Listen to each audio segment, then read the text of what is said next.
بسم اللہ الرحمن الرحیم. السلام علیکم جی. آج میں بڑا خوش ہوں کیونکہ I get to sit with and talk with these days one of the most talked about leaders not just in Pakistan بلکہ پوری دنیا کے اندر.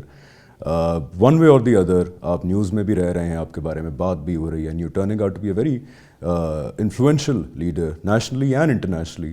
تو آج میری بڑی خوشی ہے کہ میں بیٹھا ہوں وزیر اعظم پاکستان جناب عمران خان صاحب کے ساتھ. السلام علیکم خان صاحب, کیسے ہیں آپ؟ وعلیکم السلام. گھر بار فیملی سب ٹھیک؟ اللہ کا شکر ہے. خان صاحب میں آج چاہوں گا تھوڑا سا شروع کے اندر عمران خان دا ہیومن بینگ, جو انسان ہے, ان سے تھوڑی بات کروں رات دین خان صاحب دا پرائم منسٹر یا دا پولیٹیشین. اور بڑی کیجول سی آج ہم ڈسکشن کریں گے is about you and your journey towards اللہ تعالیٰ. آپ نے, اس میں کوئی ڈاؤٹ نہیں ہے کہ جو اسٹارڈم دیکھا ان یور کرکٹنگ ایئرز, بہت کم لوگوں نے اس طرح کا اسٹارڈم دیکھا. لیکن اس کے بعد میں اس کا پرسنلی بھی وٹنس ہوں کہ آپ کی ایک کہہ سکتے ہیں آپ نے ایک ٹرن لیا. آپ کی باتوں میں اللہ تعالیٰ کا ذکر آنا شروع ہو گیا, آپ کی بات میں مذہب کا, اسلام کا, یہ سارا چینج جو تھا یہ سٹارٹ کہاں سے ہوا؟ اچھا دیکھیں حمزہ, میری جو زندگی ہے نا وہ شاید ہی کسی کو اس طرح کی زندگی گزارنے کا موقع ملا ہو.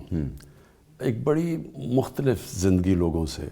مثلا میں شروع ہوا کرکٹ میں, اور پھر میں 18 سال کی عمر میں انگلینڈ چلا گیا, ادھر پڑھائی کی, یونیورسٹی گیا. پھر میں گرمیاں وہاں کرکٹ کھیلتا تھا, سردیاں پاکستان میں ہوتا تھا.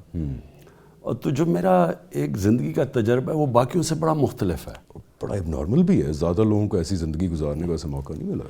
اور پھر ڈائیورس تھی, یعنی ایک اسپورٹس مین بھی رہا, پھر لیکن پڑھائی بھی کی ٹاپ یونیورسٹی میں.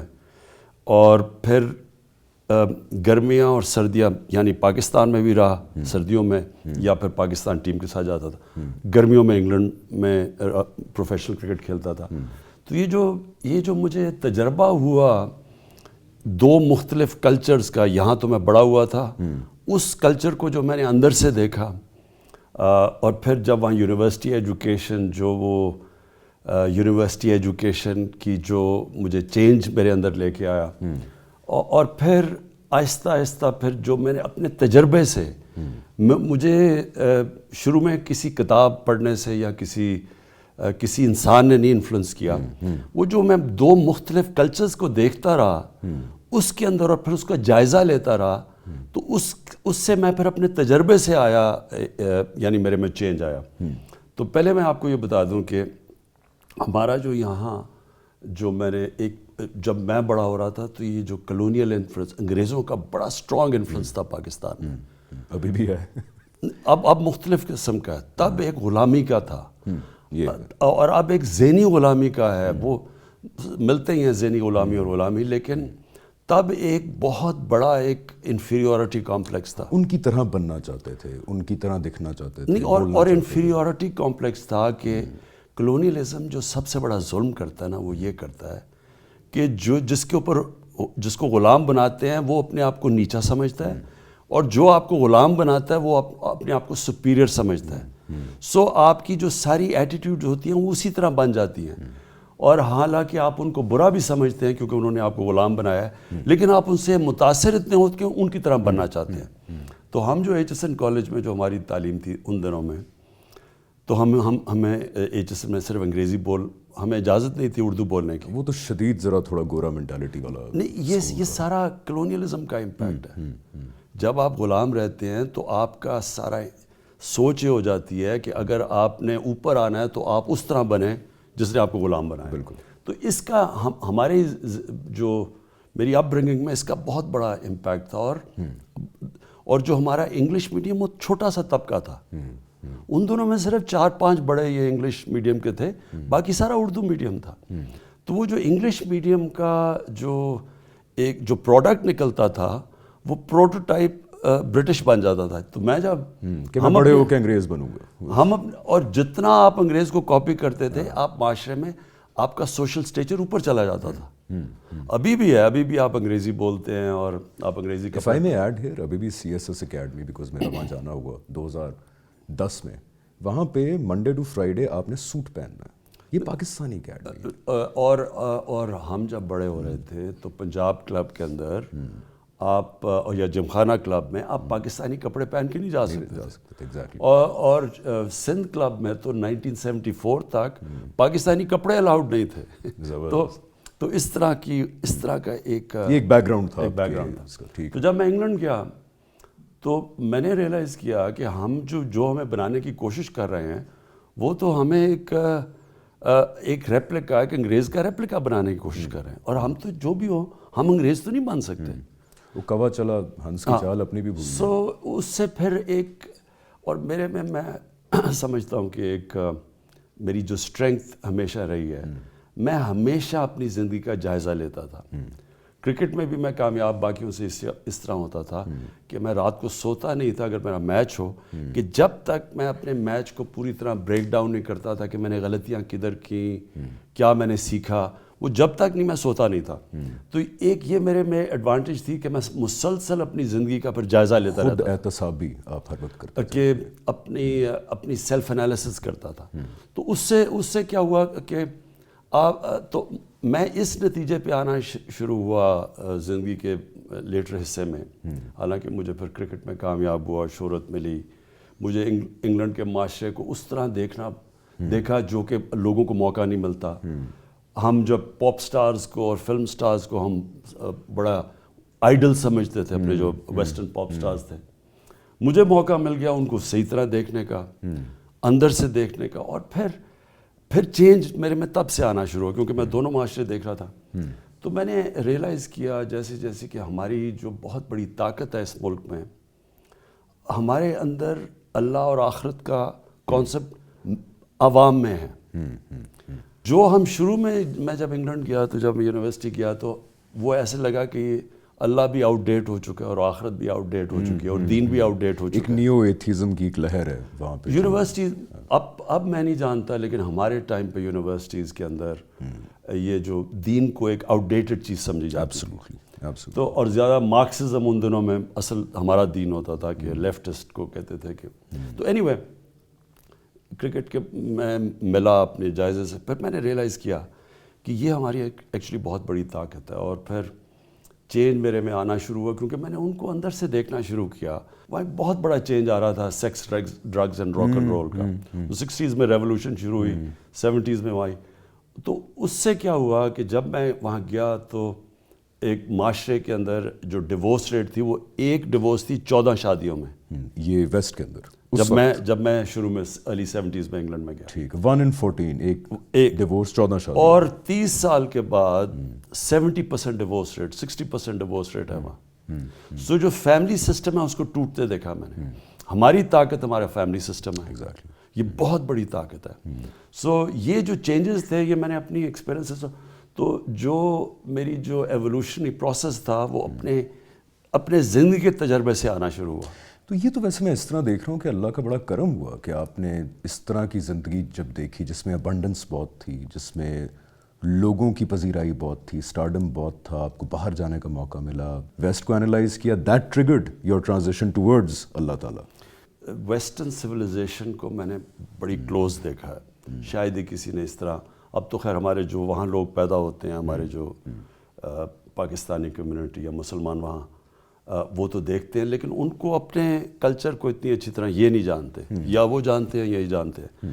تو مجھے موقع ملا دونوں کلچرز کو ایویلیویٹ کرنے کا. اپنی بھی ہم نے کمزوریاں یہ دیکھی، کمزوریاں تو بہت ہیں، لیکن جو طاقت کے اوپر میں آیا، میرے خیال میں ہمارے معاشرے کی جو سب سے بڑی 2 طاقتیں ہیں. ایک کہ اکثریت لوگ اللہ میں اور آخرت میں یقین رکھتے ہیں، اور دوسری چیز ہمارا جو فیملی سسٹم ہے وہ بچا ہوا ہے. میں اسی کی طرف آنا چاہ رہا ہوں کہ آپ نے بڑا اچھا پوائنٹ ہائی لائٹ کیا کہ جب مذہب ڈکلائن کیا ویسٹ کے اندر، اللہ تعالیٰ، آخرت کا کانسیپٹ، تو اس کا ایک بائی پروڈکٹ یہ ہوا کہ جہاں ویسٹ میں بہت اچھی باتیں، یعنی کہ وہاں سچائی ہے، دیانتداری ہے، ویلفیئر ہے، لیکن یہ بھی حقیقت ہے کہ فیملی سسٹم البتہ وہاں پہ کلیپس کر چکا ہے. ہمارے ہاں بھی اگر آپ دیکھیں بڑا امپورٹنٹ پوائنٹ ہے کہ فیملی سسٹم کلیپس کر رہا ہے. پاکستان کے سب کانٹیننٹ کے ڈیورس ریٹس آج کل دیکھیں نا، ہر دوسرے تیسرے دن خبر آ رہی ہوتی ہے کہ اس کا ڈیورس ہوا، اس کا ڈیورس ہوا. Divorce rates have gone up. Losing our family system right now is کتنا ڈیوسٹیٹنگ چیز ہے پاکستان کے لیے. اینڈ اس کو کیسے ہم بہتری کی طرف لے کے جائیں, لوگوں کو کس طرح کی تربیت کی جائے کہ احساس دلایا جائے کہ فیملی نہ ہوئی تو ہماری تو ریاست کے پاس بھی اتنے پیسے نہیں ہیں کہ ہم ویلفیئر سسٹم بنا کے بچے پال سکیں, اس طرح ویسٹ میں ہوتا ہے. بالکل ٹھیک کہتے ہیں آپ حمزہ. دیکھیں وہاں ایک بڑا زبردست ویلفیئر سسٹم ہے. پہلی دفعہ میں نے ایک فلاحی ریاست دیکھی تو جب میں انگلینڈ گیا تو وہاں دیکھی, اور فلاحی ریاست وہ ان کی بہت بڑی نعمت ہے. اور آہستہ آہستہ اس کو انہوں نے مارگریٹ تھیچر کے بعد انہوں نے اس کو تھوڑا چپ اوے کیا, کم کر دیا. لیکن دیکھیں فلاحی ریاست تو ایک انسانیت کا نظام ہے, اور وہاں ان کی اتنی زبردست سسٹم ہے, غریب آدمی کے لیے پروٹیکشن ہے, اس کو تعلیم مفت ہے, ہسپتالوں میں علاج, نیشنل ہیلتھ سروس وہ تب تو بہت اچھا ہوتا تھا, اس میں اس کو علاج مفت میں ملتا ہے. ان کے لیے لیگل ایڈ ہے, عدالت میں جاتے ہیں ان کو ایڈ ملتی ہے, بے روزگار ہوتے ہیں تو پیسے ملتے ہیں, ان امپلائمنٹ بینیفٹس ملتے ہیں. تو وہ بڑا ایک سوشل سیکیورٹی کا سیٹ اپ ہے. اور بچوں کو اگر ابیوز کیا جائے تو ریاست لے کے خود پالتی ہے وہاں پہ. اور اس کے علاوہ سنگل مدرز ہوتی ہیں, ان کو بھی ان کے لیے بھی کوئی الاؤنس ہوتی ہے. تو ان کا ایک سسٹم پروٹیکشن دیتا ہے انسان کو. ہمارا صرف فیملی سسٹم پروٹیکشن دیتا ہے. اگر کوئی بے روزگار ہوتا ہے تو وہ ساری فیملی مل جاتی ہے وہ اس کو. تو ہماری بہت بڑی اسٹرینتھ فیملی سسٹم ہے. تو جو آپ نے ابھی بات کی, ان کا ہوا کیا, جیسے جیسے انہوں یہ جو sex drugs and rock and roll کی ریولوشن آئی, جیسے جیسے انہوں نے وہ اس سسٹم کے اندر فحاشی بڑھنی شروع ہوئی, وہ چیزیں جو کہ ہمیشہ معاشرے میں ہوتی رہتی تھی. ڈرگز تو ہمیشہ انسانی معاشرے میں چلتی رہی. اس کو ایک تہذیبی غلبہ حاصل ہو گیا وہاں پہ. نہیں, وہ نہیں ہوا. ہوا کیا کہ انہوں نے ان کے جو پاپ سٹارز تھے انہوں نے اس کو ایک ٹرینڈ ہی بنا دیا کہ یہ کوئی بری چیز نہیں ہے. وہ پاپ سٹار پکڑے جاتے تھے ڈرگز لیتے ہوئے, وہ ایک اس قسم کی اس کے اشتہار بن گئے, نارملائز کر دیا اس کو. تو ساری یوتھ اس طرف لگ گئی. تو جو اسلام کے اندر ایک بہت بڑا ایک آیت ہے, 2 آیتیں ہیں کہ اپنے گناہوں پہ پردہ ڈالو اور دوسروں کے بھی گناہوں پہ پردہ ڈالو. یہ بہت امپورٹنٹ, جو مجھے آہستہ آہستہ بعد میں سمجھ آئی. جب آپ گناہوں کو, جو ایک معاشرے کی برائی ہے, اس کو آپ اشتہار دینے شروع کر دیتے ہیں اور اس کو آپ ایسے کرتے ہیں کہ یہ کوئی بری چیز نہیں ہے, یہ سب کرتے ہیں, تو وہ پھر معاشرے میں پھیل جاتی ہے. اور ہماری سامنے sex drugs and rock and roll ایک پھیلنا شروع ہوا معاشرے کے اندر. اس کا ڈائریکٹ امپیکٹ پڑا فیملی سسٹم پہ, اور دیکھتے دیکھتے ان کی فیملی سسٹم ٹوٹنا شروع ہو گئی. یہ جو ابھی آپ بات کر رہے ہیں کہ ہماری ڈیورس ریٹ ہے, جتنا آپ ان کی یہ جو غلط ان کی جو روایتیں اپناتے رہیں گے, وہی ایفیکٹ اس کا ہمارے معاشرے میں آئے گا. ہندوستان کے اندر جو بالی ووڈ ہے اس نے ساری چیزیں ہالی ووڈ سے لی. تو ہالی ووڈ کے اندر 70s میں یہ چینج آنا شروع ہوا, سیکس بھی آنا شروع ہو گیا, اور ان کے بالکل سے, بیکاز 70s سے پہلے ایون ویسٹرن موویز کے اندر بھی ایک تہذیب ہوتی تھی, ایک اقدار ہوتی تھی, ایک اس لیول کی نہیں ہوتی تھی جس طرح آپ sex drugs and rock and roll کی بات کریں. ہمارا معاشرہ تو بالکل ہی پروٹیکٹڈ تھا. اور انڈین فلمز بھی آپ دیکھ لیں 80s تک بھی, تو انڈین فلمز میں بھی یہ نہیں تھا, ان میں بھی اتنا نہیں تھا. لیکن جیسے جیسے یہ پہلا چینج آنا شروع ہوا ہالی ووڈ میں, اور مجھے بھی یاد ہے کہ 70s میں فلمز چینج ہونی شروع ہوئی. جتنا وہاں چینج آنا شروع ہوا, وہ آہستہ آہستہ وہ 10 سال کے بعد بالی ووڈ پہنچ جاتا تھا, ان کا ادھر چینج آنا شروع ہوا. آپ اگر اس وقت انڈیا کے حالات دیکھیں ہمارا جو پرابلم ہے نا, میں کہنا یہ چاہتا ہوں کہ جس طرح علامہ اقبال جیسے بریلینٹ مائنڈز, یعنی ایسا جینیس تھے, اس طرح کے مائنڈز جو کہ تجزیہ تو کریں کہ یہ ہمارے معاشرے کی طاقت ہے, یہ ان کے معاشرے کی طاقت ہے. معاشرہ ہمیشہ ایک دوسرے معاشروں سے ابزارب کرتا ہے چیزیں, لیکن کیا کرتا ہے, کیا نہیں کرنی چاہیے, اس کے لیے آپ کو ایک انٹلیکچوئل بیس چاہیے لوگوں کو, جو کہ آپ ایجوکیٹ کریں. یہاں کیا ہو گیا, ایک طرف ہے انگلش میڈیم, سو کالڈ وہ اپنے آپ کو لبرلز کہتے ہیں, جو کہ بیسکلی ویسٹرنائزڈ لوگ ہیں. دوسری طرف ہے ہمارا اردو میڈیم, تیسری ہے دینی مدرسے. یہ 3 ٹیئرڈ سسٹم چل رہا ہے پاکستان میں. ان کی بالکل مختلف ایک آؤٹ لک بالکل مختلف ہے. وہ ہو کیا رہا ہے کہ جو ہمارا جو ویسٹرنائزڈ ہے وہ وداؤٹ سوچے یا تجزیہ کیے وہ ایک بلائنڈلی ایک باہر کے کلچر کو ایکسیپٹ پازیٹیوز کو بھی اور نیگیٹیوز کو بھی وہ ایکسیپٹ کرتا ہے کر لیتے ہیں, ڈسٹنگوش نہیں اور کرتا نہیں ہے, کرٹیک نہیں کرتا کہ اس کا امپیکٹ کیا ہوگا. بالکل صحیح. سب سے پہلے تو یہ ان کو کرنا چاہیے کہ پچھلے 40 سال کے اندر مغرب کے اندر یہ جو چینجز آئے ہیں, ان کا فیملی سسٹم ٹوٹا ہے, ان کے جو معاشرے کے اندر کیا پازیٹیوز اور نیگیٹیوز ہیں, اگر وہ صحیح معنی میں ہم اس کا تجزیہ کریں تو ہم اپنے معاشرے کو کئی ان کی برائیوں سے بچا سکتے ہیں. ایگزیکٹلی, کیونکہ جو آپ بات کہہ رہے ہیں یہ بڑا تربیت سے ریلیٹڈ ایک موضوع ہے. اس میں پابندیاں, بین کرنا, سینسر کرنا یہ کام نہیں کرتا تربیت کے اندر جو ہے. اور تربیت میں فیملی کے بعد سب سے امپورٹنٹ دوسرا نمبر جو ہے وہ ہے اسکولس کا. بچہ وہاں پہ جائے گا. آپ نے الیکشن سے پہلے ایک بہت بڑا وعدہ کیا تھا, اینڈ می پرسنلی اور جتنے نوجوان ہیں پاکستان کے وہ بڑا لک فارورڈ کر رہے ہیں کہ کیا یہ وعدہ پورا ہو پائے گا اگلے 2.5 سال میں, کہ یکساں تعلیمی نظام, یعنی کہ ایک مکینک کا بیٹا اور ایک انڈسٹریلسٹ کا بیٹا, ایک دینی مدرسے کا بچہ اور ایک او لیول کا بچہ ایک نصاب پڑھیں, ان کو ایک طرح کی تعلیم ملے. یہ ہو پائے گا اگلے 2.5 سال میں؟ امید رکھنی چاہیے. اچھا, تعلیم کے اوپر پہلے سیکنڈ پہ آتے ہیں. پہلے یہ بڑا امپورٹنٹ ہے, آپ نے جو بات کی نا کہ ہم اپنے معاشرے کی تربیت کیسے کر سکتے ہیں. تو میں پھر سے اپنے جو ساری زندگی کا تجربہ ہے, میں کیا نتیجے پہ آیا, یعنی میں آہستہ آہستہ ایک مجھے بڑے صوفی مل گئے, میاں بشیر. جب انسان ڈھونڈ رہا ہوتا ہے, راستہ ڈھونڈ رہا ہوتا ہے کہ یہ ایک مغربی سسٹم تو ہم نے دیکھ لیا ہے, تو آلٹرنیٹیو کیا, ہم یہاں ساری زندگی بڑے ہوئے تھے دین کے ساتھ, اللہ کے ساتھ, آخرت کے ساتھ, لیکن اسے دور ہوتا گیا جب مغرب جو اتنے متاثر تھے کہ مغرب کا جو سارا سسٹم تھا. تو جب میں وہ واپس میری یہ جو سرچ شروع ہوئی, تو اس کے بعد پھر یہ بڑا ایک صوفی مل گئے. تو ہوا کیا کہ ایک پھر ڈائریکشن چینج ہونا شروع ہوا. پھر میں نے بہت پڑھائی کی, میں نے پڑھا, کتابیں پڑھی, علامہ اقبال پڑھا, علی شریعتی, بڑے بڑے اسکالرس کو پڑھا.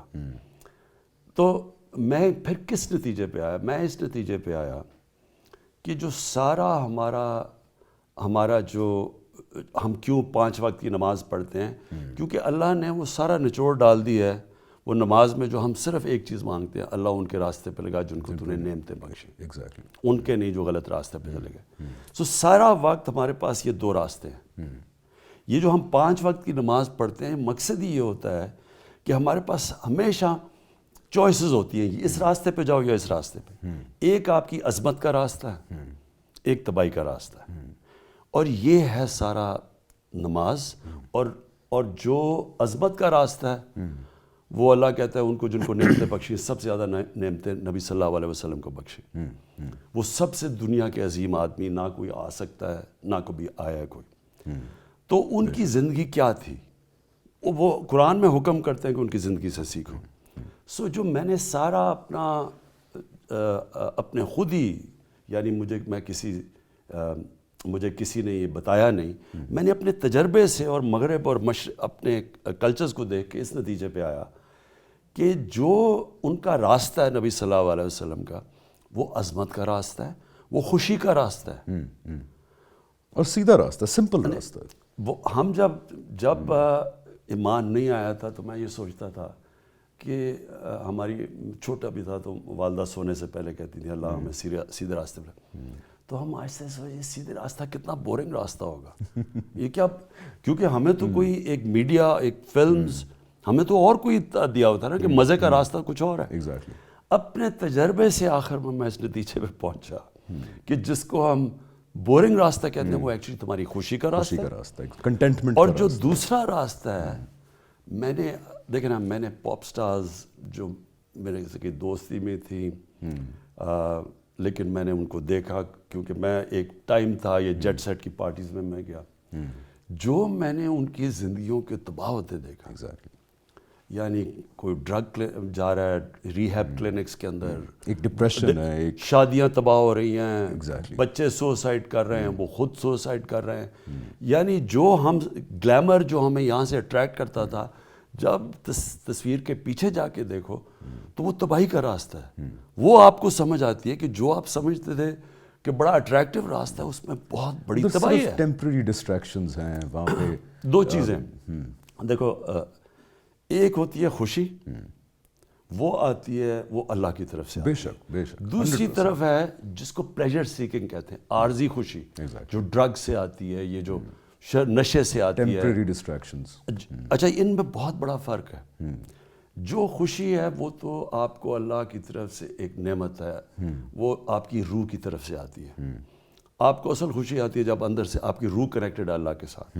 اچھا وہ آپ جب اللہ کا کام کرتے ہیں اس میں آتی ہے.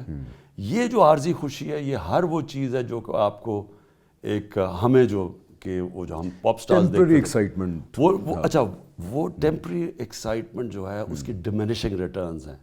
یعنی اگر آپ کو ایک چیز سے آج خوشی یہ پلیجر سیکنگ ہے تو کل نہیں ہوگی, وہ آپ کو پھر اس کو اور کچھ کرنا پڑے گا, ڈاؤنر آئے گا, اور پھر آپ کو ڈرگ ایڈکشن کیا ہوتی ہے؟ ویشس سائیکل. ڈرگ ایڈکشن کیا ہوتی ہے؟ آپ جتنی آج آپ ڈرگ لے رہے ہیں اس سے دگنی لینی پڑے گی, اس کے تھوڑی دیر کے بعد آپ کو زیادہ لینی پڑے گی اور ایڈکشن ہو جاتی ہے. جو خوشی ہے, اب میں اپنا ڈسکرائب, میں نے کرکٹ میں اللہ نے وہ کامیابیاں دی شاید ہی کسی کو دی ہوں, تو اور بڑے میں نے ہائیز دیکھے, بڑے اونچے مومنٹس دیکھے.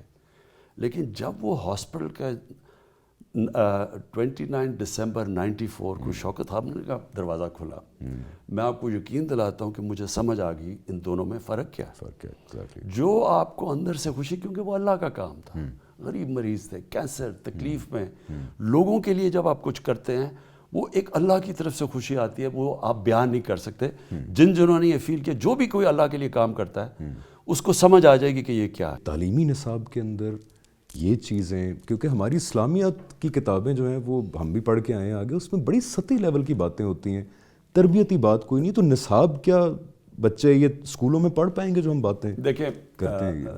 دیکھیں اب سب سے پہلی چیز تو یہ کہ ہمیں ایک چیز سمجھنی چاہیے کہ جو رول ماڈل ہمارے لیے ہے, جو میرا اب رول ماڈل ہے, ہمارے تو چینج ہوتے رہنا, پہلے کرکٹ از رول ماڈل, پھر ہمارے پاپ سٹارز ہوتے تھے, پھر کوئی فلم سٹارز ہوتے تھے. اب جو میرا رول ماڈل, میں نے ریئلائز رول ماڈل ہے ہی ایک نبی صلی اللہ علیہ وسلم. بے شک انسانوں میں کیونکہ دنیا پھر سے کوئی دنیا میں اتنا عظیم انسان نہیں آیا, تو اللہ ہمیں کہتا ہو ان سے سیکھو. تو ان کا جو راستہ ہے, جو کہ ان کے راستے پہ لگا جن کو نعمتیں بخشی, وہ عظمت کا راستہ ہے. تو اپنے یوتھ کو, اپنے بچوں کو ہمیں سب سے پہلے ایک ان کو بتانا چاہیے کہ ان کا رول ماڈل ہے کیا. تو اس کے لیے میں نے آپ کو بتاؤں کیا کیا. سب سے پہلے تو ہم نے 8th 9th اور 10th کے اندر ایک سبجیکٹ رکھا ہے سیرت نبی کا. ان کی زندگی, ان کی جو ان کی اسٹرگل تھی, پوری طرح اس کا ایک سبجیکٹ, اخلاقی پہلو ان کی زندگی, یعنی ان کی پوری زندگی کے 8th 9th اور 10th کے اندر سب اسکولوں کے اندر. یہ انشاءاللہ ہم اگلے سال یہ سلیبس تیار ہو رہا ہے, یہ ہم لے کے آ رہے ہیں. سیکنڈلی ہم پی ایچ ڈی کلاسز شروع کر رہے ہیں. پہلے ایک یونیورسٹی سرگودا یونیورسٹی میں بھی کر رہے ہیں کہ ادھر ایک پی ایچ ڈی ہو کہ سیرت نبی کے اوپر. ایک اس کے علاوہ میں نے ایک یونیورسٹی بنا رہا ہوں, ایک تو نمل یونیورسٹی ہے, ایک القادر یونیورسٹی ہے, وہ انشاءاللہ اگلے سال کمپلیٹ ہو جائے گی. اس کے اندر ہوگا ہی ایک تو ریسرچ پی ایچ ڈیز نبی صلی اللہ علیہ وسلم پہ, اور دوسرا پھر صوفیزم کے اوپر, کیونکہ یہ ایک اسپیکٹ ہے. یہاں تو سارا لوگ مسلمان بڑے بڑے صوفی حضرات نے کیے تھے نا, یہاں بابا فرید, داتا صاحب, بلے شاہ, اس کے اوپر ایک پورا کہ کیونکہ یہ بڑے عظیم انسان تھے, تو ان کے اوپر کسی کو نہیں پتا, لوگوں کو سمجھ نہیں ہے. تو اینی وے ایک وہ یونیورسٹی بن رہی. اور پھر ایک تعلیمی نصاب, یعنی ایک جو کورس سلیبس ہوگا اس سب کے لیے. اب ہم پہلی دفعہ ہم نے دینی مدرسوں کو کہا کہ ان کے اپنے دین کے بھی سبجیکٹ پڑھیں, اس کے ساتھ اور بھی سبجیکٹس پڑھیں تاکہ وہ مین اسٹریم میں آ سکیں. ان کو وہ مان گئے, بڑی یہ بڑی کامیابی ہے ہماری. اور اس میں ہمارے جو شفقت محمود ہمارے جو منسٹر ہیں, ان کی بڑی کامیابی ہے. بڑی انہوں نے طویل ڈسکشنز کر کے ایک نصاب پہ آئے ہیں, اور ساروں کو ایک کورس سلیبس جو ہوگا یہ اگلے سال سے شروع کر رہے ہیں. سب کو کئی سبجیکٹس جو سب کو پڑھنے پڑیں گے ایک کورس سلیبس. تو کوشش کر رہے ہیں کہ ایک مین اسٹریمنگ کریں اپنے ایجوکیشن سسٹم کو. ہم دعا کرتے ہیں کہ 2.5 سال میں ابھی اپنے کمپلیشن پہ انشاءاللہ پہنچے, اور یہ کرنا ہمیں چاہیے تھا آج سے 70 سال پہلے. تو یہیں سے کنٹینیو کریں گے, لیکن after a very small break.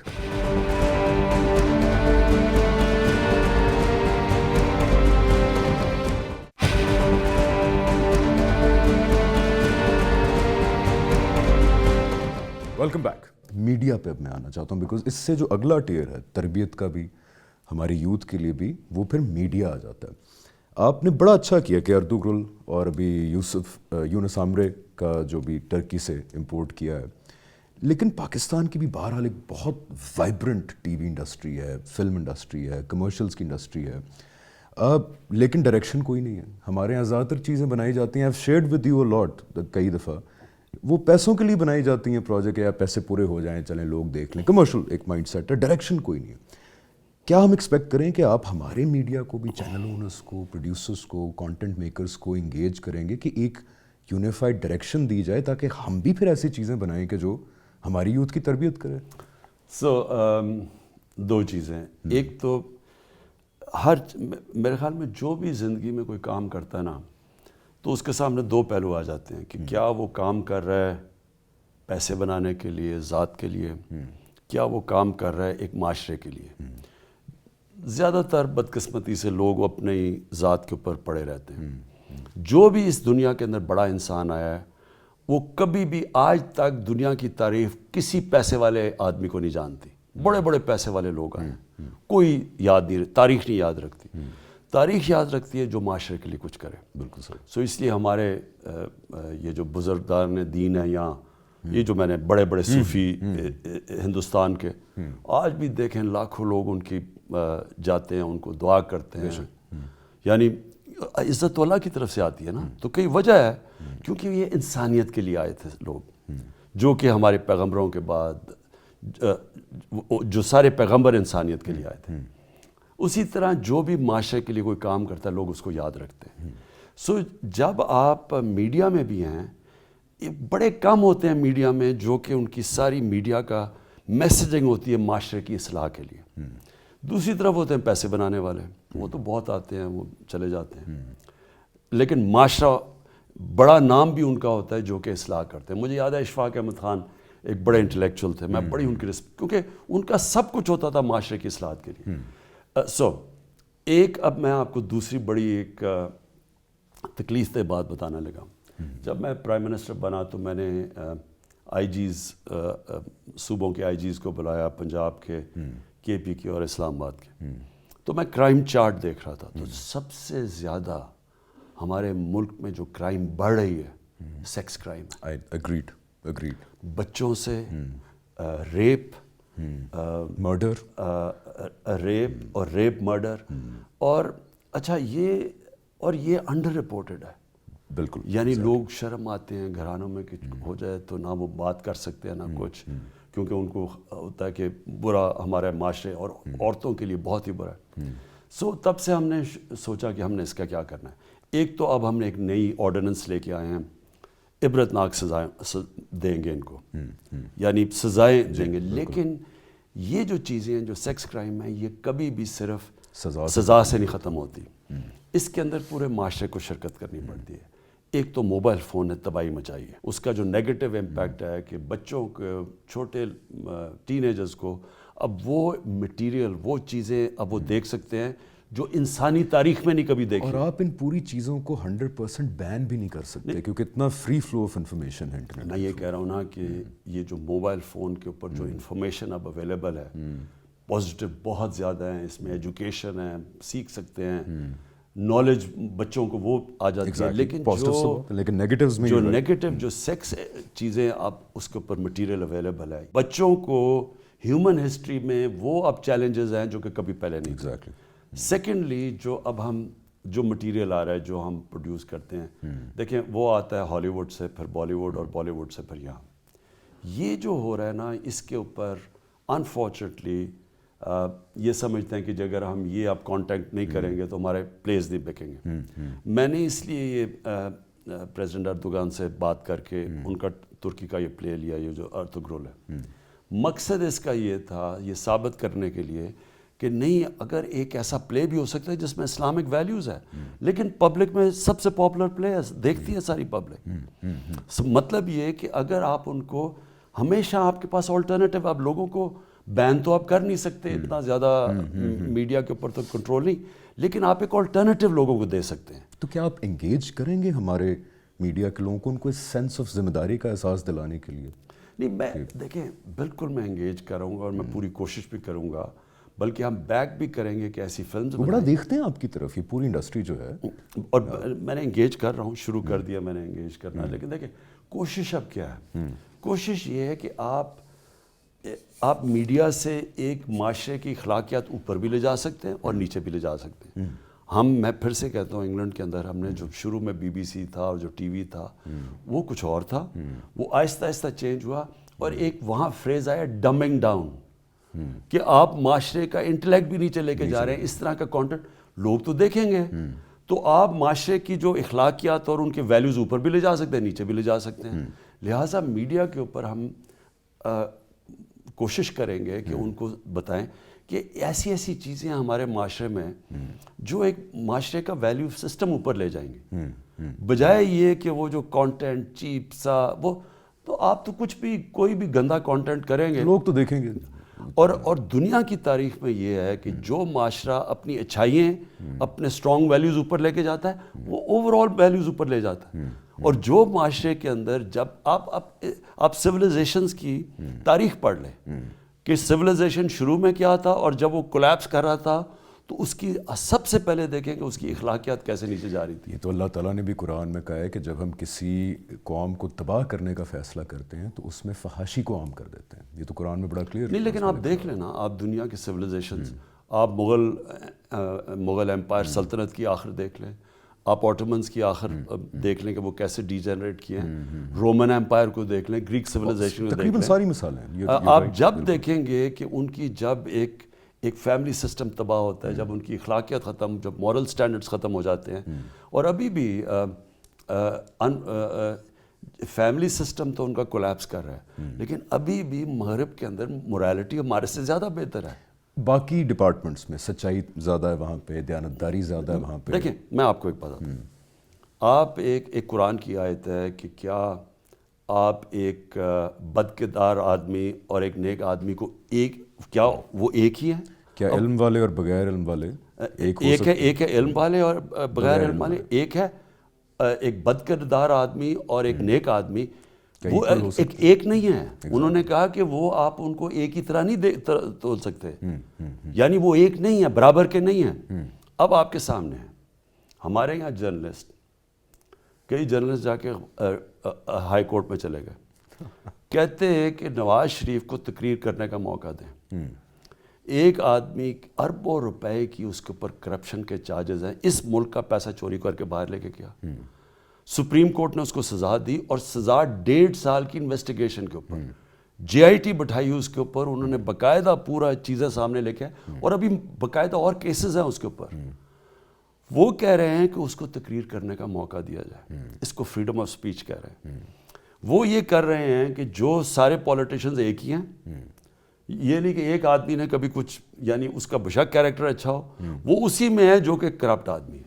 اس کو کہتے ہیں بیلنس کرنا، اور یہ بیلنس ہونا اتنا چاہیے. بڑا ڈیمیج کر رہے ہیں ہمارے معاشرے میں. دیکھیں کرپشن کبھی صرف قانون پاس کر کے اور احتساب کر کے کرپشن صرف ختم نہیں ہوتی، پورا معاشرہ کرپشن کو ختم کرتا ہے. میں آپ کو مثال دیتا ہوں، لی کوان یو جو سنگاپور کا پرائم منسٹر تھا، اس نے آ کے جب سنگاپور میں بھی کرپشن تھی، اس نے جب کرپشن ختم کی، اس نے صرف یہ قانون نہیں بنائے، معاشرے کے اندر کرپٹ لوگوں کی جگہ ختم کر دی. بالکل. اس کا ایک منسٹر جب پکڑا گیا اور بڑا اس کا قریبی آدمی تھا لی کوان یو کا، جب وہ کرپشن پہ پکڑا گیا اس نے خودکشی کر لی، اسے پتا تھا اس کی زندگی ختم ہو گئی.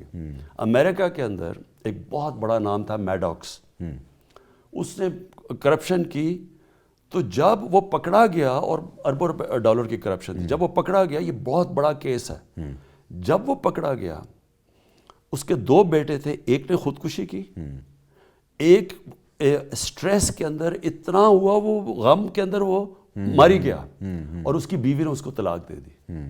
یعنی 2 بچے اور بیوی، اس کا سارا خاندان ختم ہو گیا، کیونکہ انہیں پتا تھا کہ معاشرے کے اندر ہماری جگہ ختم ہو گئی. بہت بڑی بات ہے کرپشن اچھا کی. اب آپ نے اگر کرپشن کا مقابلہ کرنا ہے، جو لوگ اس ملک میں 30 سال سے پیسے چوری کر رہے ہیں، سب کو پتا ہے. آپ نے وہ اسحاق ڈار کو دیکھ لیا کہ وہ جب وہاں اس پہ میں ذرا علیحدہ سے آنا چاہوں گا. میں آپ کو صرف جرنلزم کا فرق بتا رہا ہوں. I agree. کبھی بھی میں انگلینڈ کے اندر جتنی دیر رہا ہوں کبھی کسی کے اوپر پبلک کے پیسے کی چوری کا ایک دفعہ الزام لگ جائے نہ وہ کسی پارلیمنٹ میں جا سکتا ہے نہ وہ کسی میڈیا کے سامنے جا سکتا ہے. میڈیا ہی اسے پتا ہوگا کہ میڈیا نے اسے وہ کرنا ہے جو اسحاق ڈار سے ہوا ہے, جو سیکر صاحب نے کیا ہے. آپ جب آپ ملک سے بھاگے ہوئے ہیں, جھوٹ بول کے 3 سال سے جی میری طبیعت نہیں ٹھیک, دندراتے بھی پھر رہے ہیں. آپ کو لگتا ہے کہ ہمارے میڈیا کو بھی ایک, کیونکہ I've done a talk show for 1.5 سال, ایک ہمارے یہاں نا بیلنس کی مینٹالٹی ہے کہ اچھا جی حکومتی موقف, اپوزیشن کا موقف. میں آپ کو بتاتا ہوں. دیکھو برطانیہ کی پارلیمنٹ ہم نے, کیونکہ یونیورسٹی سے وہاں میں دیکھ رہا تھا, وہاں پارلیمنٹ, اس کی پارلیمنٹ کیوں چلتی ہے اور ہماری پارلیمنٹ نہیں چل رہی, وہ وجہ کیا ہے؟ برطانیہ کی پارلیمنٹ کے اندر وہ تیاری کر کے آتے ہیں, نیشنل ایشوز کے اوپر جو اپوزیشن ہوتی ہے اسے پتہ ہوتا ہے کہ انہوں نے پبلک کے انٹرسٹ کو پروٹیکٹ کرنا ہے, تو وہ جب جاتے ہیں پارلیمنٹ کے اندر وہ تیاری کر کے جاتے ہیں, اور جو بھی ایشو آتا ہے, مثلا ابھی بریکسٹ کے اوپر, اب کسی کا ذاتی تو نہیں تھا ایشو, بریکسٹ تھا کہ جی یورپ میں رہنا یا نہیں رہنا, اس کے اوپر ڈبیٹس چلی, لوگوں نے چیزیں لے کے آئے ہیں معاشرے میں, 3 سال پارلیمنٹ میں ڈبیٹ چلی. ہمارا کیا ہو رہا ہے؟ جب سے پہلے دن سے ہماری پارلیمنٹ شروع ہوئی ہے, جو چیز ہوتی ہے وہ اپوزیشن بولنے نہیں دیتی. کیوں نہیں بولنے دیتی؟ ان کو کوئی انٹرسٹ نہیں ہے ملک کے اندر کیا ایشوز ہیں, صرف ایک انٹرسٹ ہے کہ عمران خان ان کو NRO دے دے, یعنی جو انہوں نے چوری کی ہے اسے بچا دے. میں اس پہ آنا چاہوں گا. سوری, میں کمپلیٹ تو کرتا ہوں, لیکن بات سنیں. اب پارلیمنٹ کا اتنے ملک کے ایشوز ہیں, مثلا اگر یہ پارلیمنٹ میں کتنا فائدہ ہو سکتا ہے کہ اگر وہ تیاری کر کے آئیں کہ اکانومی کے اوپر ہم کنسنسس ڈیولپ کریں, ایکسپورٹ پالیسی پہ کریں, فورن پالیسی پہ کریں, کووڈ کے اوپر سارے ملک میں بڑا ایک ڈیبیٹ جو ہوتی ہے پارلیمنٹ میں, اس سے تھاٹ پروسیس آگے جا سکتا ہے, ہماری گورنمنٹ کا فائدہ ہو سکتا ہے. میں ان کو میں کوسچن ٹائم, کوسچن آر 1 گھنٹہ کروں گا, جو مرضی آپ نے کوسچن کرنے ہیں میں کھڑے ہو کے جواب دوں گا, جو باہر ہوتا ہے. وہ کیوں نہیں ہو سکتا؟ آپ جو مرضی بات کریں وہ آ جاتے جی NRO, ہماری چوری پہ پہلے ہمارے کرپشن کے کیسز معاف کرو گے تو آگے بات ہوگی.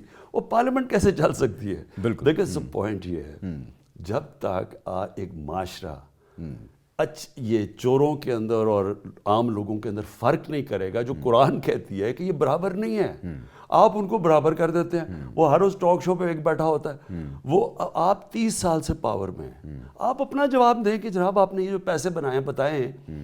اگر میں ایز اے کرکٹر, میں تو کوئی پبلک آفس ہولڈر نہیں تھا, میرے سے عدالت نے 8-9 مہینے پوچھا کہ جناب بتائیں آپ کے پاس وہ کدھر سے پیسہ آیا, وہ فلیٹ لیا جو لنڈن میں, پھر اس کی منی ٹریل دیں. آپ کے پاس کوئی پبلک آفس نہیں تھا؟ میں تو کرکٹ کھیلتا تھا, میرا پاس کدھر سے کوئی چوری کا تو پیسہ آ ہی نہیں سکتا, میں تو کرکٹ یعنی میں تو کوئی منسٹر نہیں تھا, MA نہیں تھا کوئی. اس کے باوجود میں نے 8 مہینے جواب دیا, منی ٹریل دی, پیسے دیے, کدھر سے پیسہ آیا, بینک سٹیٹمنٹس دکھائیں, ٹرانسفر ہوا, منی ٹریل پاکستان میں. ان کے پاس اربوں روپے کی پراپرٹی, اور وہ بنی کب؟ جب یہ پرائم منسٹر تھے. ایک ڈاکیومنٹ ابھی تک یہ نہیں دے سکے کہ جی پیسہ آئے کدھر سے. اور یہاں جرنلسٹ بیٹھے ہوئے اور ان کی دفاع کر رہے ہیں, میڈیا ہاؤس بیٹھا ہوا ہے ان کو بچا رہا ہے. اس سے سب سے بڑا نقصان کیا ہو رہا ہے؟ آپ لوگوں کو یہ پیغام دے رہے ہیں کہ اس میں کوئی چوری کرنا کوئی بری چیز ہی نہیں ہے. معاف کرنے کی بات کی جا رہی ہے آپ کی طرف سے, معافی دیں گے ان کو؟ انتشار کی صورتحال ہے, وہ کہتے ہیں ہم نے جلسے کرنے ہیں, وہ کہتے ہیں لاکھوں بندہ اکٹھا ہوگا. کورونا کی صورتحال دیکھیں, اکانومی کی دیکھیں. میں آپ کو بھی بتاؤں, میں استنبول میں تھا, 8 بجے کے بعد وہاں کرفیو ہے, فوج انفورس کر رہی ہے کرفیو. USA میں آ رہا ہوں, وہاں پہ ایئرپورٹ خالی ہیں, قطر ایئرپورٹ خالی ہے, جہاز خالی ہیں. دنیا کا رویہ دیکھیں کووڈ کے بارے میں, ہمارا رویہ دیکھیں آپ. کرنا کیا ہے اب؟ ہو کیا رہا ہے؟ وہ پہلے دن سے بلیک میل کر رہے ہیں کہ NRO دو. انہوں نے پورا ہمیں ایک پکڑائی دیا جب فیٹف کی لیجسلیشن تھی, ہمیں پوری ایک ڈاکیومنٹ دے دی جس میں 34 انہوں نے چینجز کر رہے تھے NAB کے لاز میں. اس سے بڑا وہ NRO ++ تھا, جو انڈیا نے بھی بعد میں کہیں FATF میں انہی کا حوالہ دے کے اپنا کیس. نہیں, انڈیا تو کوشش کر رہا ہے نا ہمیں بھیجنے, ہمیں فیٹف بلیک لسٹ میں پش کرنے کے لیے. انہوں نے بھی کہا کہ اگر تم یہ نہیں کرو گے, ہمیں یہ جو 34 شکے چینج نہیں کرو گے NAB کے قانون میں, یعنی NAB کو دفن نہیں کرو گے, تو ہم آپ کو فیٹف کا قانون نہیں کرتے. تو انہوں نے یہ کہا. دیکھیں بات ہے کیا, بات یہ ہے کہ 30 سال سے 2 پارٹیز پاور میں رہیں. پہلے انہوں نے 11 سال انہوں نے ایک دوسرے کو کرپٹ کہا, 2 دفعہ یہ دونوں کرپشن میں فارغ ہوئے, انہوں نے ایک دوسرے کے اوپر کیس بنائے. اور پھر یہ جنرل مشرف نے یہ جو اب کہہ رہے ہیں نا, مجھے جو کہہ رہے ہیں کہ NRO دو, اور کہہ رہے ہیں کہ جی دیکھیں بڑا سخت آدمی ہے. جنرل مشرف نے جو NRO ان دونوں کو دیے, نواز شریف کو دیا, سعودی عربیہ بھیج دیا, حدیبہ پیپر مل اوپن اینڈ شٹ کیس تھا وہ بند کر دیا. اس کو زرداری کے $60 ملین پڑے ہوئے تھے, نہیں ان کو واپس بلایا, وہ وہ کیسز $1 ارب خرچ کیا تھا وہ کیسز کے اوپر سوئٹزرلینڈ میں, اور وہ جب سارا وہ ایوارڈ ہونا لگا پاکستان کو اور سر مال, وہ کیسز بند کر دیے. اس کا نتیجہ کیا ہوا کہ پاکستان کی تاریخ کا ٹوٹل قرضہ تھا 6,000 ارب 2008 میں. 2018 میں ہمارا قرضہ ٹوٹل لائبلٹیز گئی 30,000 ارب پہ, 4 گنا زیادہ ہمارا قرضہ پڑا ان 10 سالوں میں, اور یہ 2 پاور میں تھے. اب یہ وہ کہہ رہے ہیں کہ اب میں آیا ہوں تو میں آ کے اب ان کو وہی مشرف والا NRO دے دوں. اس سے بڑی ملک سے غداری کیا ہوگی؟ مشرف نے اپنی کرسی بچانے کے لیے ان کو NRO دیا. ہم اس ملک کو آج جو ہم سارے ہمارے مسئلے ہیں, مثلا ہمارا سب سے بڑا مسئلہ کیا ہے کہ ہم نے قرضے لیے ہوئے ہیں, اور ہمارا مسئلہ یہ ہے کہ ہمارے میں آمدنی اور خرچے میں خسارہ ہے. ہم نے اپنی آمدنی اور خرچوں کے اندر خسارہ ختم کر دیا ہے. جو ہمارا کرنٹ اکاؤنٹ ڈیفیسٹ ہے اس کا بھی سرپلس ہو گیا ہے, جو اندرون ہے جو پرائمری بیلنس ہے اس میں بھی سرپلس ہے. ہم پھنس کے در گئے ہیں. جو انہوں نے قرضے لیے ہیں ان کے اوپر جو قسطیں دینی ہیں وہ ہمارے اوپر پورا بوجھ پڑ گیا, وہ پڑا ہے 10 سالوں کے اندر. اب یہ کہتے ہیں کہ جی ہم معاف کر دیں. دیکھیں نبی صلی اللہ علیہ وسلم جو دنیا کے سب سے عظیم لیڈر تھے, انہوں نے فتح مکہ کے بعد سب کو معاف کر دیا. لیکن جب ان سے کرپشن کا پوچھا گیا تو انہوں نے کہا کہ اگر میری بیٹی بھی کرپشن کرے گی تو اس کو بھی سزا دوں گا. سو کرپشن کے اگر میں نے ان کو معاف کرنا ہے, سب سے پہلے تو میں پاکستان کی جیل کھول دوں. وہ بیچارے جو غریب لوگ مجبوریوں میں لاکھوں کی چوری میں جیلوں میں بیٹھے ہیں ان کو پہلے نکالیں. اگر ان کو چھوڑنا ہے تو پھر کرائم ختم ہوگی. دیکھیں انہوں نے یہ کہا تھا کہ جو دنیا کے عظیم لیڈر کا جو تھا, بڑی قومیں تمہارے سے پہلے تباہ ہوئی جو طاقتور کے لیے ایک قانون رکھتی تھی اور کمزور کے لیے دوسرا. کمزور کے لیے ہم جیلوں میں باندھ رکھیں اور طاقتور کو ہم چھوٹ دے دیں, یہ ہماری بربادی ہے. یعنی کہ آپ کہہ رہے ہیں کہ آپ کی طرف سے کوئی کمپرومائز نہیں؟ میں کہہ رہا ہوں کہ مجھے یہ کرسی چھوڑنی پڑی میں یہ چھوڑ دوں گا, کسی صورت اس کے NRO نہیں دوں گا. وہ اس موڈ میں ہے کہ ڈو اور ڈائی, بیکاز ان کو انڈرسٹینڈبلی سامنے یا جیل نظر آ رہی ہے یا پھر ان کا آخری پتہ یہ ہے کہ اب انتشار پیدا کیا جائے. پلان ہے اس کو کاؤنٹر کرنے کے لیے؟ بڑی بے یقینی کی صورت ہے لوگوں میں. پلان تو یہ ہے کہ یہ جو مرضی کر لیں, میں نے ان کو NRO نہیں دینا. اور دوسری چیز یہ جو کرنے جا رہے ہیں اب لاہور میں کریں گے, اسلام آباد پھر آئیں گے, لاہور پہلے تو لاہور کا جلسہ لے لینا. لاہور میں تیزی سے کووڈ کے کیسز بڑھ رہے ہیں. پرسوں ہمارے 78 لوگ کووڈ سے گئے ہیں, فوت ہوئے ہیں, اور کل میں دیکھ رہا تھا کہ 54 لوگ گئے ہیں. بڑھتے جا رہے ہیں کیسز ہمارے, یعنی اگر آپ ٹرینڈ دیکھیں. ہم نے فیصلہ کیا ہے کہ ہم بالکل ان کو اجازت نہیں دیں گے. جو بھی وہاں ساؤنڈ سسٹم لگائے گا, جو کرسیاں لگائے گا, سب کے اوپر FIR کاٹیں گے, لیکن ہم ان کو روکیں گے نہیں وہاں جانے سے. یعنی ہم کوئی رکاوٹیں نہیں تاکہ ڈرامے نہ کریں, یہ کوئی ریولوشنری نہ بنے, یہ چے گوارا نہ بنے. صرف اپنی چوری بچانے کے لیے کر رہے ہیں. ہم نے کہا کریں, جو پھیلے گا, جو یہ قانون توڑیں گے ان کے خلاف FIR کاٹیں گے, لیکن ہم رکاوٹیں نہیں پیدا کرنے لگیں تاکہ ڈرامے نہ کریں, کوئی جون آف آرک نہ بننے کی کوشش کرے کہ جناب پتہ نہیں کیا وہ ریولوشنریز بنے ہوئے ہیں, کوئی سپر ڈیموکریٹس بنے ہوئے ہیں. اور تھوڑا سا کیا آپ حکومت کو بھی کہیں گے, بیکاز ہم دیکھتے ہیں دیر میں بھی جلسہ ہوا, ہماری حکومتی تقریبات بھی 500-700 بندوں کی ہو رہی ہیں, اس کے اوپر بھی ذرا, کیونکہ حکومت ایگزامپل میں نے ہم نے سارے, جیسے یہ 2-2.5 ہفتے پہلے ہم نے سارے اپنے جلسے کینسل کیے, میں نے اپنے کیے. ہم نے جیسی اوپر ٹرینڈ جا رہی تھی.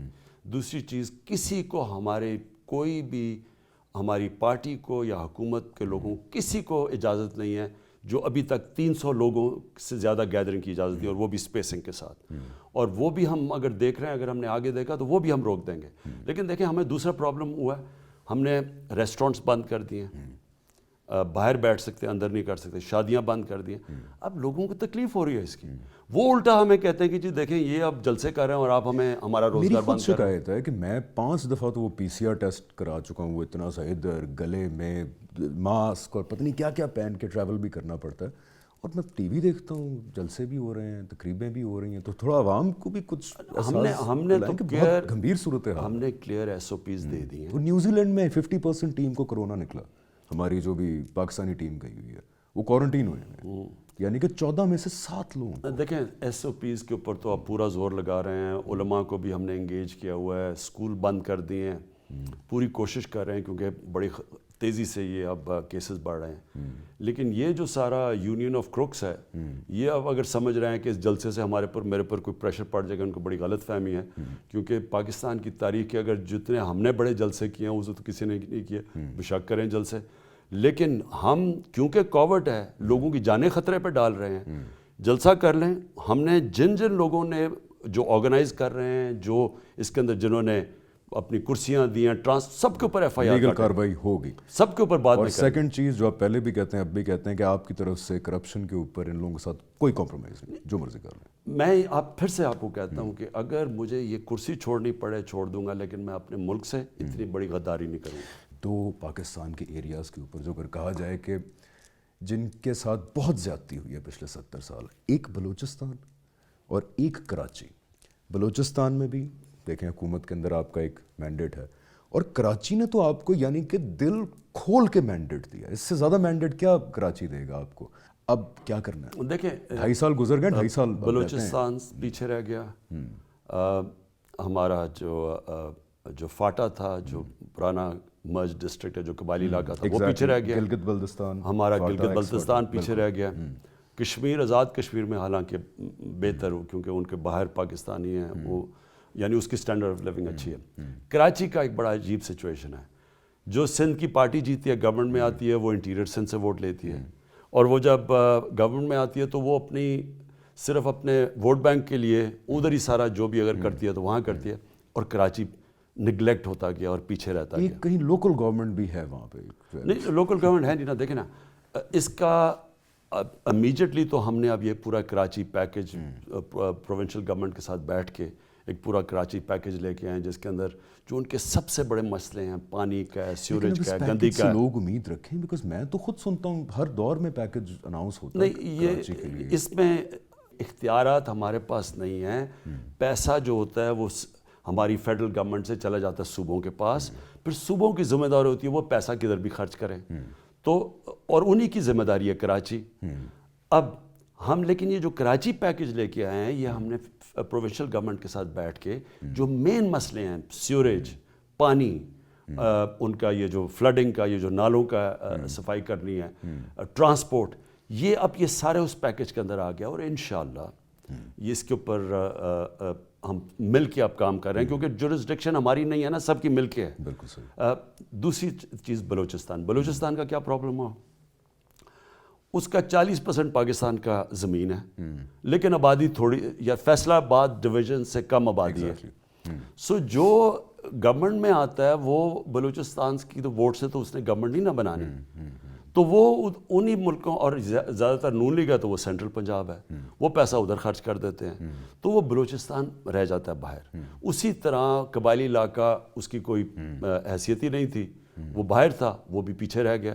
اور گلگت بلتستان کیونکہ وہ ایک لمبو میں تھا، یعنی وہ نہ ادھر تھا نہ ادھر تھا، اس کی وہاں ڈیولپمنٹ. فائنلی ہم جو اب کرنے جا رہے ہیں، ساروں کو گلگت بلتستان کو پروویژنل سٹیٹس دے دیا ہے، تو ان کو بھی مین سٹریم میں لے آئے ہیں. قبائلی علاقہ مرج ڈسٹرکٹ بن گیا، KP کا حصہ، اس کے لیے ایکسٹرا فنڈز لے آئے ہیں. بلوچستان کی تاریخ میں سب سے زیادہ پیسہ ہم وہاں خرچ کر رہے ہیں، اور انشاءاللہ جیسے جیسے ہمارے معاشی حالات بہتر ہوتے ہیں بلوچستان میں اور زیادہ پیسہ لے کے آئیں گے. ہم جنوبی بلوچستان میں ابھی میں گیا ہوں وہاں تربت میں، ہم نے بڑا پیکج دیا، اور انشاءاللہ جیسے پیسہ آئے گا وہاں خرچ کریں گے. کراچی کا اس پیکج کے علاوہ کراچی کا جو پرماننٹ سسٹم ہے وہ ہے لوکل گورنمنٹ سسٹم. جب تک کہ کراچی جو ہم اب سسٹم لوکل گورنمنٹ کا پنجاب اور کے پی میں لے کے آ رہے ہیں, شہروں کا اپنا علیحدہ گورنمنٹ ہونی چاہیے, سٹی گورنمنٹ. یہ جب تک جس طرح لنڈن کا ڈیولپڈ ملکوں میں ایسے جس طرح لنڈن ہے, لنڈن کی اپنی لنڈن میئر ہے, پیرس میئر ہے, نیو یارک میئر, یہ جب تک ایک پورا ایک سیلف سسٹیننگ شہر نہیں بنے گا, پی ایس ڈی پی سے شہروں کے اوپر جب بھی آپ پیسہ خرچ کریں گے وہ کافی نہیں ہوگا. ناظرین, کانورسیشن بہت ہی ایک انٹرسٹنگ پوائنٹ پہ جب پہنچ گئی ہے, تو we'll be right back and continue from here after a short break.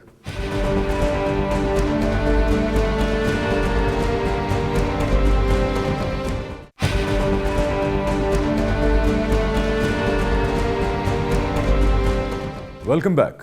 جی خان صاحب, ملک کے تو حالات جب سے پیدا ہوئے ہیں سن ہی رہے ہیں کہ اوپر نیچے ہوتے رہتے ہیں. جب سے میں پیدا ہوں ملک ہمارا تباہی کے دہانے پہ ہی کھڑا ہوا ہے, وہ نہ آگے جاتا نہ پیچھے جاتا ہے.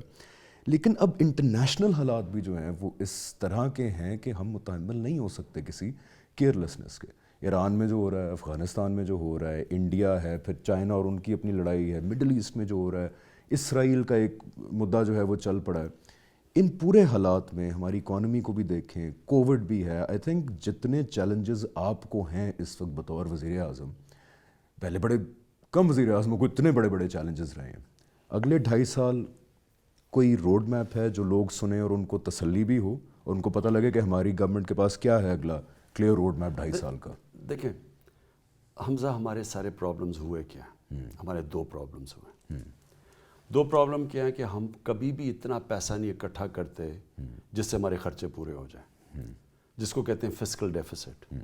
ہماری آمدنی اور خرچے میں خسارہ رہتا ہے, اس کے لیے ہمیں قرضے لینے پڑتے ہیں. تو جب تک ہم اپنے لوگوں کو کہیں گے نہیں کہ پوری طرح ٹیکس دیں اپنا, وہ یہ خسارہ ہی رہے گا. نہ ہمارے پاس پیسہ نہیں ہوگا اپنے اسکولوں کے لیے, ہسپتالوں کے لیے. ہم ایک ماڈرن ملک بن نہیں سکتے جب تک پیسہ نہیں اتنا اکٹھا ہوتا. نمبر 1 یہ ہے. وہ بدقسمتی سے ہم دنیا میں وہ ملک ہیں جو تقریباً سب سے کم ٹیکس دیتے ہیں. ہم چاہتے ہیں کہ یہ ملک بڑا اچھا بن جائے اور ہم سارا وقت کہتے ہیں کہ جی دیکھیں یہ نہیں ہے وہ نہیں ہے. جب ٹیکس دینا ہوتا ہے کوئی ٹیکس نہیں دیتا. ہمارے یہاں سوری ایک قطع کلامی کر رہا ہوں, میرے کچھ اپنے رشتہ دار کانسیپٹ ہی نہیں ہے کہ پراپرٹی ٹیکس بھی کوئی چیز. ہم نے ابھی اب ہم انفارمیشن ٹیکنالوجی لے کے آ رہے ہیں ٹیکس کلیکشن میں. تو ہم نے جب چیک کیا 2.5 کروڑ لوگ ہیں, 2.5 کروڑ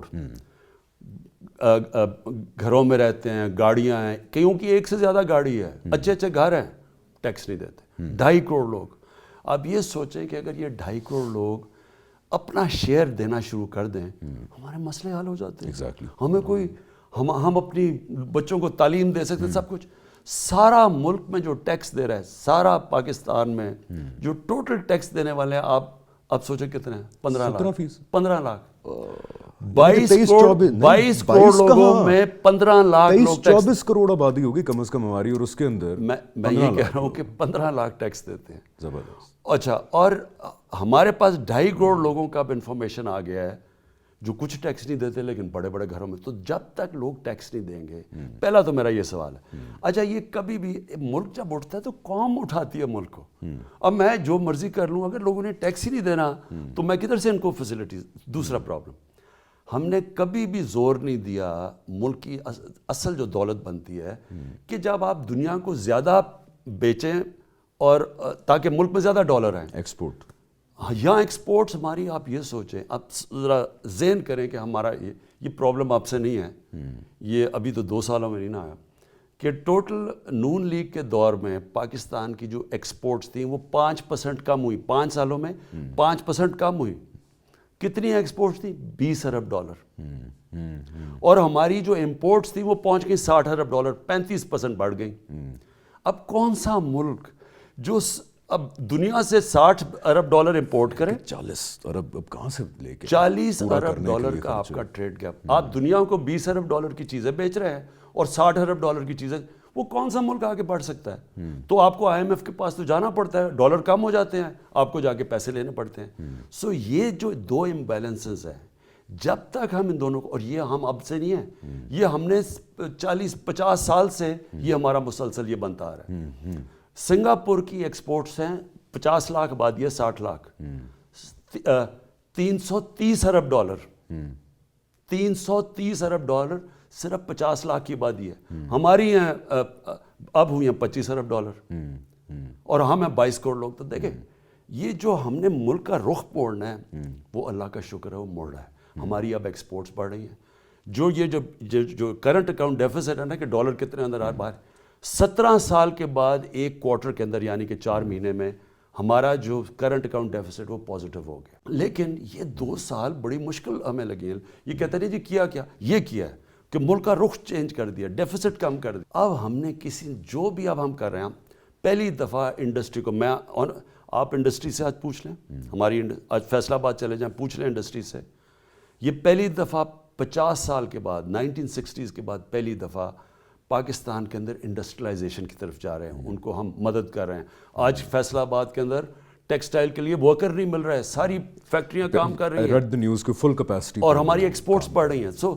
سو جو چینج ہے وہ انڈسٹریلائزیشن جب تک پاکستان پہ نہیں ہوگی, ہم دولت اپنی نہیں بڑھائیں گے, ہم کیسے یعنی ہم پھر اسی طرح ہاتھ پھیلا کے پڑھتے رہیں گے. تو جو آپ نے فارن پالیسی کی بات کی, دیکھیں یہ بڑا میرے لیے اگر آپ پوچھیں نا کہ 2.25 سال میں سب سے مشکل وقت کیا ہے, مشکل وقت یہ ہے جب مجھے دوسرے ملکوں سے جا کے پیسے مانگنے پڑتے ہیں, قرضے مانگنے پڑتے ہیں. یہ میری توہین نہیں ہے, میں نے اپنے والد سے کبھی پیسے اپنی ذات کے لیے نہیں مانگے. یہ ملک کی توہین ہے جب آپ کا ملک کے سربراہ کو جا کے پیسے مانگنے پڑتے ہیں تو سارے ملک کا وقار نیچے چلا جاتا ہے. جو ہم نے کرنا ہے اور جو میری پوری کوشش ہے, جو میں اب نیا پاکستان کی بات کرتا ہوں, سب سے پہلے پاکستان اپنے پیر پہ کھڑا ہو. آپ کی فارن پالیسی ہوتی خوددار تب ہے جب آپ اپنے پیر پہ کھڑے ہو. تو اگلے 2.5 سال کے اندر ڈو یو تھنک کہ ہم اس سفر میں کہاں تک پہنچ پائیں گے؟ What do you see in the next دیکھیں 2.5 سال اگلے آنے والے دنوں میں ریئلسٹکلی میں آپ کو بتا رہا ہوں تو میں آپٹمسٹک ہمیشہ ہی میں سمجھا ہوں, لیکن میں سمجھتا ہوں کہ اللہ نے جتنا پوٹینشیل یہاں دی ہے, ہم صرف ٹورزم کو ٹھیک کر لیں. ایک چیز میں آپ کو بتا رہا ہوں, ٹورزم کو ٹھیک کر لیں. ٹورزم سے ہی ہمیں ڈالرز اتنے آ جائیں گے. مثلا سوئٹزرلینڈ $80 ارب ٹورزم سے کماتا ہے. ہماری ایکسپورٹس پہ ریلیجس ٹورزم نہیں پہلے سنیں, سوئٹزرلینڈ سنیں, ہمارے ناردرن ایریاز چلے جائیں, ادھر سوئٹزرلینڈ پلس ہیں, یہ صرف ناردرن 2 سائز ہے سوئٹزرلینڈ سے. ملیشیا $20 ارب کماتا ہے. ہماری ملیشیا سے زیادہ ریلیجس ٹورزم, بیچ ٹورزم, یہ ماؤنٹن ٹورزم تو دنیا میں یونیک ہے. تو ہمارے پاس صرف ایک ٹورزم ہے اپنا ہی ایگریکلچر. اب ہم چائنا کے ساتھ مل کے جو اپنی پروڈکٹیوٹی, چائنا کی 3-4 گنا زیادہ پیداوار ہے پاکستان سے. ان کی جو گائے ہیں وہ دودھ دیتی ہیں کوئی 5-6 دفعہ زیادہ ہماری گائے سے. اگر ہم دگنا کر لیتے ہیں پاکستان ٹرانسفارم ہو جاتا ہے. ہمارے پاس یہ جو ایگریکلچر ہمارا اگر پروڈکٹیوٹی دگنی, وہ بھی اس پہ لگے ہوئے ہیں اور وہ انشاءاللہ ہوگی. اور پھر جو ہماری اس وقت مائننگ ہے, ہمارے جو منرلز پڑے ہیں پاکستان میں, کبھی اس کے اوپر توجہ ہی نہیں دی. ہمارے پاس سونے کے ریزروز ہیں اللہ نے, یعنی خاص طور پہ بلوچستان کے آپ کو اندازہ نہیں اللہ نے یہاں کیا کیا دیا ہوا ہے. تو وہ اس کے اوپر ہم آ رہے ہیں, اور وہ بھی ہم کیا پرابلم ہے, ہمارے پاس پیسہ نہیں کرنے کے لیے, اس لیے ہم JVs کر رہے ہیں اس کے لیے.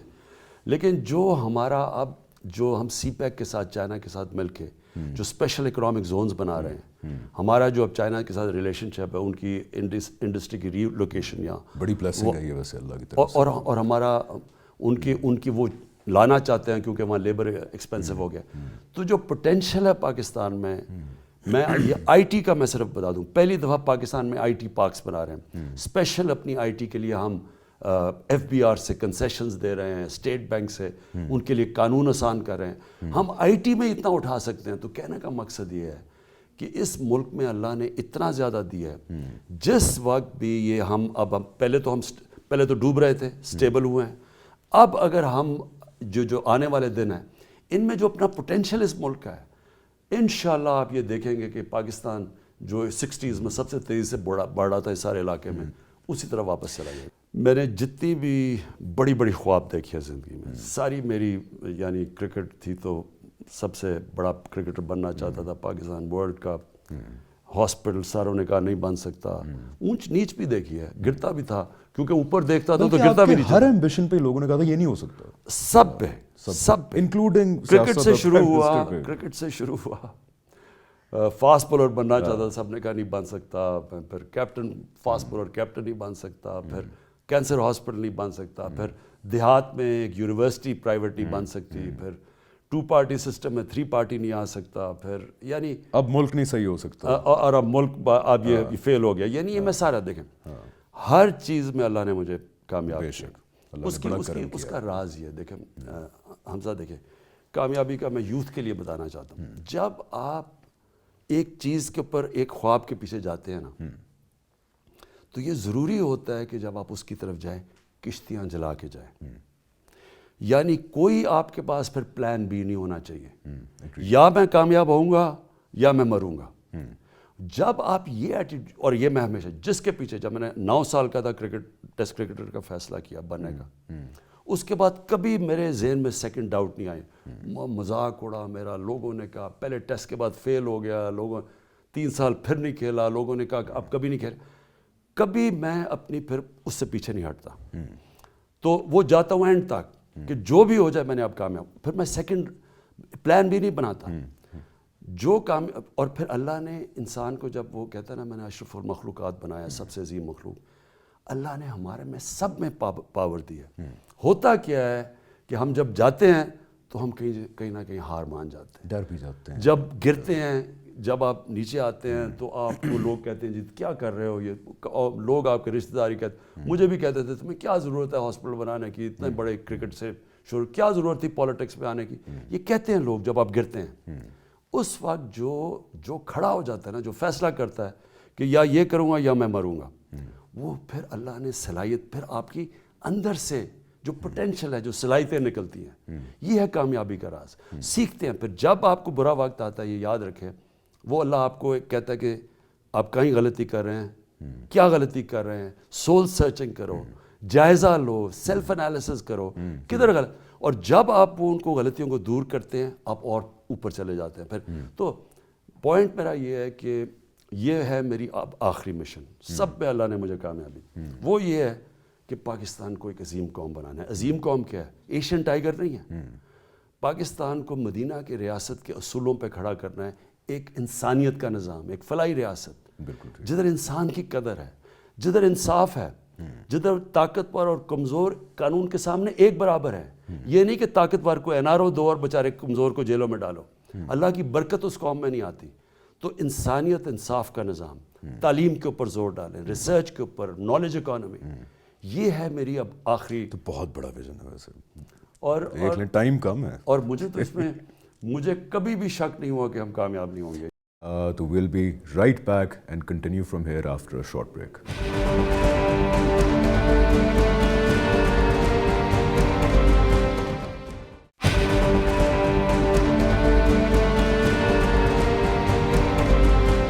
جی خان صاحب, آپ نے پہلے 5 منٹ میں ایک بات کی تھی کہ ہماری قوم کے اندر ماس لیول پہ اللہ تعالیٰ کا شعور ہے, قیامت کا شعور ہے.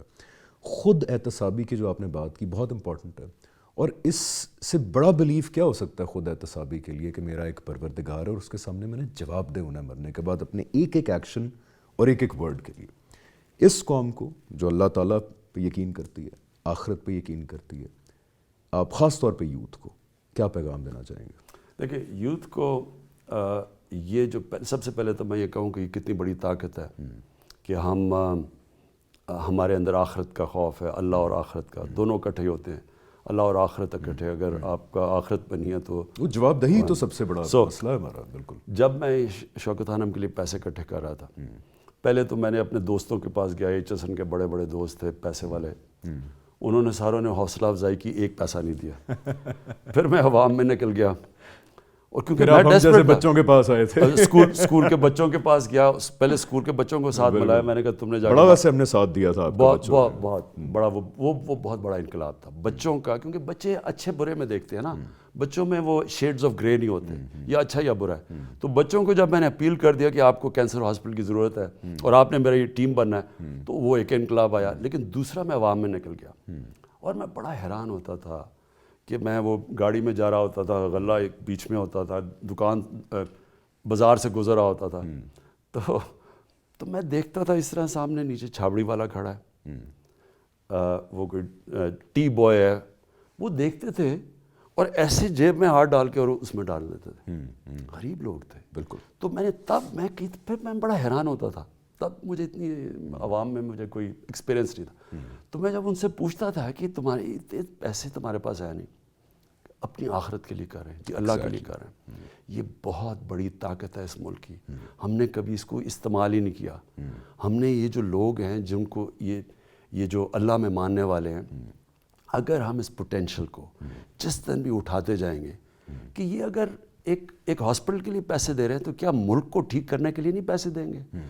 کیا یہی ملک میں ہے کہ صرف 15-16 لاکھ 22 کروڑ میں سے پیسے دیں گے ملک کے لیے ٹیکس؟ پیسے بھی دیں گے اور اپنا احتساب بھی کریں گے. نہیں تو سب سے پہلے تو نہیں, وہ یہ اکٹھا جاتا ہے. دیکھیں مسلمان دنیا کی تاریخ کا جو انقلاب آیا ہے, تو دنیا کی تاریخ میں ایسا انقلاب آیا نہیں ہے. 623 کے اندر 622 میں ہجرت کی, 622 میں, اور 636 میں اور 38 میں 2 سپر پاورز, یعنی 14 اور 16 سال کے بعد 2 سپر پاورز, اور 313 تھے پہلے لڑنے والے, 2 سپر پاورز نے گھٹنے ٹیک دیے, اور 650 تک وہ پہنچ گئے موراکو سے لے کے تو ہندوستان تک.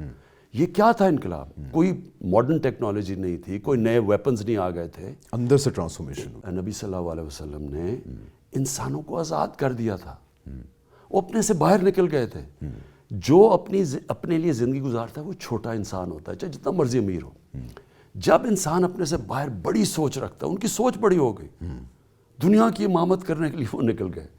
اب وہ کبھی کتابیں تو ایک بڑی چیز ہے کہ دی عرب کانکویسٹ ایک کتاب ہے کہ وہ کیسے وہ لڑنے میں بھی تھوڑے ہوتے تھے, ہتھیار بھی ان کے اتنے اچھے نہیں ہوتے تھے, لیکن جیت جاتے تھے, ساری دنیا میں چھا گئے, اور پھر ایک سویلائزیشن لے کے آئے, ایک تہذیب لے کے آئے, ایک ایسی جو 1000 سال تک منگولینز, چنگیز خان کے منگولینز نے بھی بڑی جلدی دنیا میں فتح کر لیا تھا, لیکن 100 سال کے بعد وہ ختم ہو گئے. یہ دنیا کی سب سے عظیم سویلائزیشن لے کے آئے. تو اس کے پیچھے کیا تھا؟ اس کے پیچھے ایک دنیا کے سب سے عظیم لیڈر, انہوں نے لوگوں کو آزاد کر دیا, بس بڑے انسان بنا دیا, اور بڑا انسان اپنے سے باہر نکل جاتا ہے. تو جو پاکستان ہے, میرے خیال میں اللہ نے یہ خاص ملک بنایا, اس کے اندر بہت بڑی اللہ نے اس کی جو ویژن, جو ڈیسٹنی ہے وہ بہت بڑی ہے. میں سمجھتا ہوں کہ پاکستان ایک وہ قوم بنے گا جو دنیا دیکھے گی, اس کے مثال بنے گا دنیا کے لیے انشاءاللہ. انشاءاللہ. خان صاحب بہت شکریہ, آج ہم سب کے باس اللہ تعالیٰ کے بارے میں بڑی باتیں کی, پاکستان کے بارے میں باتیں کی. Thank you very much, and السلام علیکم ورحمۃ اللہ وبرکاتہ.